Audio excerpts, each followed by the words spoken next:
என்னை பயன்படுத்தி இவ்வளோ மக்களுக்கு ஆசீர்வாதமாய் வைத்திருக்கிறேன். அது என் தகுதியினால் அல்ல, உம்முடைய கிருபை.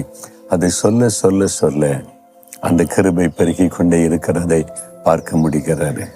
உங்கள் வாழ்க்கையிலையும் ஆண்டவரே, நான் குடும்பமாக இருக்கிறது கிருபை, நான் இவ்வளோ படித்தது உம்முடைய கிருபை, இந்த வியாபாரம் உம்முடைய கிருபை, இந்த வீடு உம்முடைய கிருபை, இந்த நண்பர்கள் உம்முடைய கிருபை, இந்த ஊழியம் உம்முடைய கிருபை, உம்முடைய கிருபை கிருபைன்னு அந்த கிருபையை சார்ந்து கொள்ளுங்க.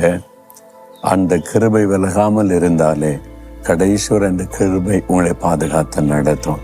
அப்படியே சொல்லுங்க, ஆண்டவரே, என் தகுதி அல்ல, என் பலன் அல்ல, என்னுடைய பக்தி அல்ல, என்னுடைய பரிசுத்தம் அல்ல, உம்முடைய கிருபை கிருபை கிருபை.